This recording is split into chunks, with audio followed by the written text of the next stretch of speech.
First question, இந்திய அரசியலமைப்பு வரைவு குழுவின் தலைவர் யார்? ஆன்சர் ஆப்ஷன் ஏ, டாக்டர் பி.ஆர். அம்பேத்கர். இரண்டாவது கேள்வி, இந்தியாவில் பாராளுமன்ற இடது கொள்கை குறிப்பிடுவது டேஷ்.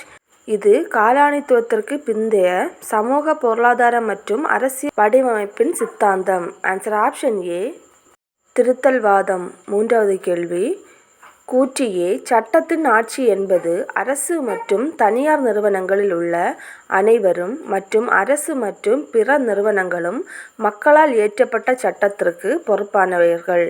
காரணம், சட்டத்தில் ஆட்சி என்பது பன்னாட்டு அமைதி மற்றும் பாதுகாப்பு அடிப்படையில் உருவானது, மேலும் அது மக்களின் உரிமைகளையும் அவர்களின் அடிப்படை சுதந்திரத்தையும் காப்பது முக்கியம் என்கிறது. இதற்கு சரியான ஆன்சர் ஆப்ஷன் டி, ஏ மற்றும் ஆர் சரி, ஆனால் ஆர் என்பது ஏயின் சரியான விளக்கம் அல்ல. நெக்ஸ்ட் கொஸ்டின், டாக்டர் சித்தாந்த சிங்காவை பற்றிய சரியான கூற்றினை தேர்ந்தெடுக்கவும்.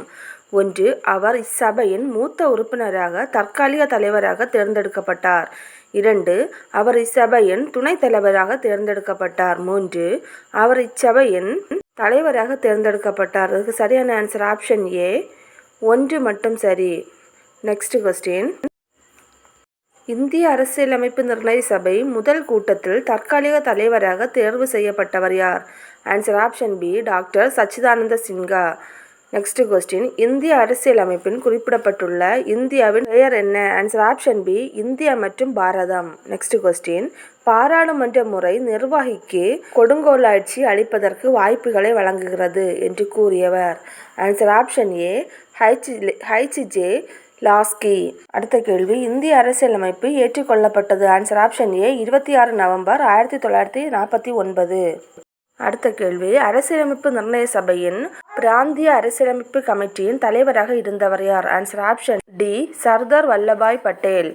நெக்ஸ்ட் கொஸ்டின், இந்திய அரசியலமைப்பு முதல் மற்றும் முதன்மையாக ஒரு சமூக ஆவணமாகும் என கூறியவர் யார்? Answer option A, Granville Austin. Next question, அடுத்த கொஸ்டின், இந்திய அரசியலமைப்பு உருவாக்க வரைவு குழு எடுத்துக்கொண்ட காலம். ஆன்சர் ஆப்ஷன் ஏ, 2 ஆண்டுகள் 11 மாதம் 18 நாள்.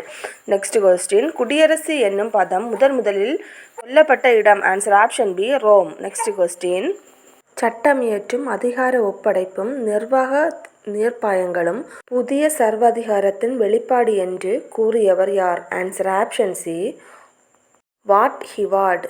நெக்ஸ்ட் கொஸ்டின், 1946ஆம் ஆண்டு டிசம்பர் மாதம் 9ஆம் தேதி அரசியலமைப்பு நிர்ணய சபையின் முதல் கூட்டம் நடைபெற்றது. இக்கூட்டத்திற்கு டேஷ் என்பவர் தலைமை தாங்கினார். ஆன்சர் ஆப்ஷன் சி, டாக்டர் சச்சிதானந்த Sinha.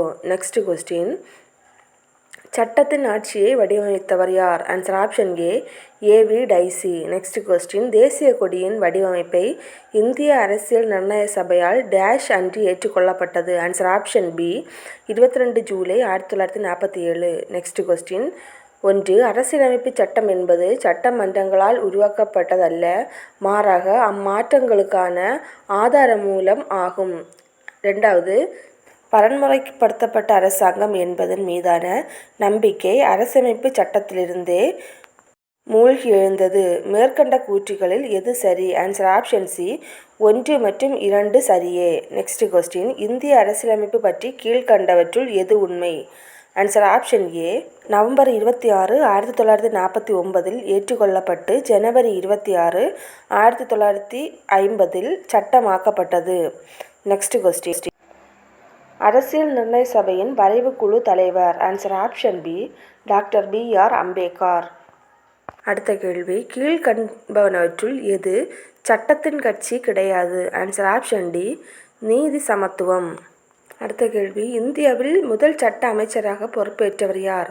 Answer option B, doctor B R. Ambedkar. Next question, கீழ்கண்டவற்றில் எவர் வரைவு குழுவின் உறுப்பினராக இடம்பெறவில்லை? Answer option B, Pattabhi Sitaramayya. Next question, சட்டங்களில் உயிர் என்ற நூல் வெளியிடப்பட்ட ஆண்டு. Answer option C, 1748. Next question, இந்திய அரசியலமைப்பு சட்டம் நடைமுறைக்கு வந்த நாள். ஆன்சர் ஆப்ஷன் டி, 26 ஜனவரி 1950.